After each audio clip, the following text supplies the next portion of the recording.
Bom dia, meus irmãos. A paz do Senhor Jesus, que excede todo o vosso entendimento. É sempre bom poder lhe comunicar uma palavra de Deus para abençoar a tua vida. A Bíblia diz que todas as coisas cooperam para o bem daqueles que amam a Deus. E a reflexão que eu quero trazer para a sua vida nessa manhã é 1 Tessalonicenses, capítulo de número 4, versículo de número 16. Porque o mesmo Senhor descerá do céu com voz de arcanjo e com trombeta de Deus. E os que morreram em Cristo ressuscitarão primeiro, depois nós, o que ficarmos vivos, seremos arrebatados juntamente com o Senhor a encontrar Ele nos ares. Portanto, consolai-vos uns aos outros com estas palavras. O arrebatamento da igreja é uma realidade. Jesus, ele fez uma promessa, e a promessa que Jesus fez, ela se cumprirá, pois a Bíblia diz que todas as promessas são de Deus, por ele sim e por ele amém. Os profetas profetizaram que Jesus voltaria. Por exemplo, o profeta Isaías profetizou dizendo: vai, pois, povo meu, entra no teu quarto, esconde sobre ti por um momento até que passe a ira. Profeta Daniel, ele disse: eu estava olhando nas minhas visões da noite e vi um semelhante ao ancião de dias e fizeram chegar até ele. Jeremias disse no capítulo 23, versículo 5: eis que levantarei Davi, renovo justo e fiel, sendo rei, reinará sabiamente e praticará juízo e justiça sobre a terra. Os anjos profetizaram a volta de Jesus no capítulo 1 de Atos, versículo de número 11, dizendo: varões galileus, o que está olhando aos céus? O mesmo Cristo que foi recebido aqui em cima, um dia ele voltará, como viste subir. O próprio Jesus disse: assim como um relâmpago que sai do oriente e se mostra no ocidente, assim há de ser a volta do Filho do Homem.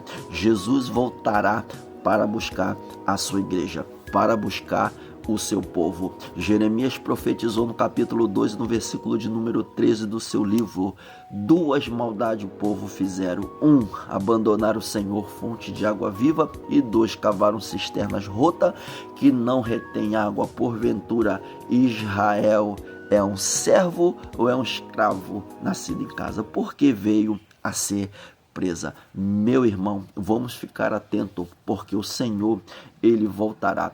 A Bíblia diz em João, no capítulo de número 14: não se turbe o vosso coração, credes em Deus, credes também em mim, porque na casa de meu pai há muitas moradas. Se não fosse assim, não vos teria dito: vou preparar lugar, depois virei e levarei para mim mesmo, para onde eu estiver, vós estejais também. Jesus voltará. A palavra morada aqui não está no singular. A palavra morada aqui está no plural. Por exemplo, quando nós abrimos a Bíblia no Salmo 46, a Bíblia vai dizer que Deus é um refúgio e fortaleza, socorro bem presente na hora da angústia, pelo que não temeremos, ainda que a terra se mude, ainda que os montes se transportem para o meio dos mares, há um rio cujas correntes alegram a cidade de Deus, o santuário das moradas do Altíssimo. Deus estar no meio dela, não será abalada, Deus ajudará ao romper da manhã. Morada